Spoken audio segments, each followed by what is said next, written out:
Hi there, welcome to Lamlam's audiobook novel channel. Today's story is titled, Donavon's Lost Luna. Chapter 1. What makes you think I killed your father, Donavon? My father's voice resounded from his office. Because I've got all the evidence with me, Lycus, the opposing voice replied. There's no evidence that you can hold, Don. I'm not and never will be the cause of your misfortune, my father replied. The sound of swords clanking was what I heard next, which made me hurry to see what and who it was. I'm telling you, Donavon, I did not kill your parents, he yelled amidst the sword fight. Zuri, princess, go back in, my father said, turning his attention towards me as I opened the door to his office. My eyes darted to the man whose voice I'd been hearing from the distance, and I had barely seen his face when my father's gasped, and I watched in horror as blood oozed from his slit throat. Father!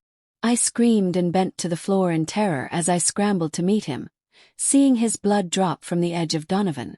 Papa! I yelled, shaking his body violently to no avail.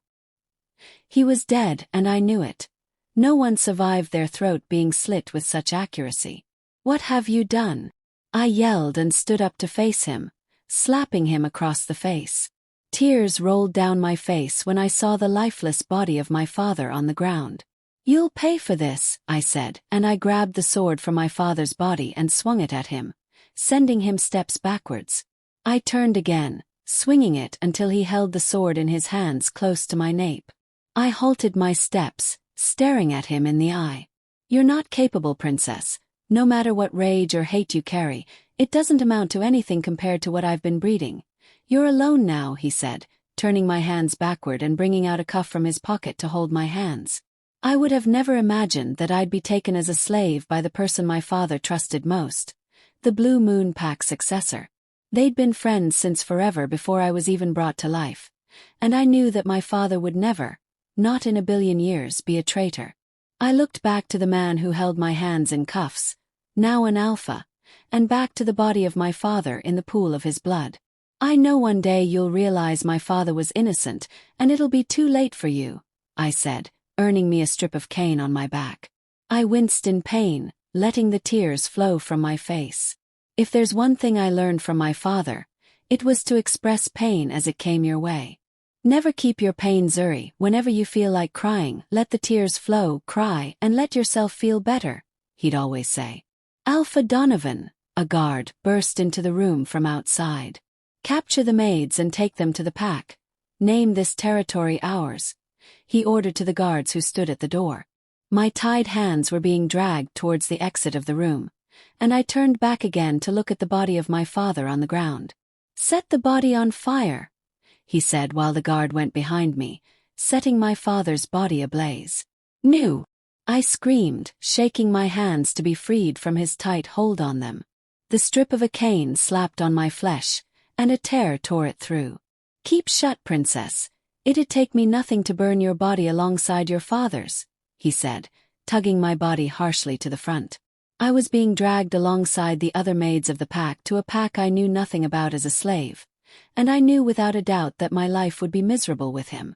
I turned my eyes around, looking for a particular person, and a breath of relief washed over me when my eyes caught him. I wasn't mistaken. I was the only one he bore hatred against. The strip on my back oozed fresh blood while we were being carted away to the Blood Moon Pack. Where is she? I heard Donavon's voice from inside the carriage I was thrown into with the other maids. She's inside the carriage, Your Highness, one of the guards replied, unsure of what to do next. Bring her out and tie her to the back, he ordered, and fear gripped at the thought of being tied to a carriage. Why so much hatred for a crime I know nothing about, Donavon? I asked, calling him by his name, and I should have known better that it'd earn me a strip of cane or more than that.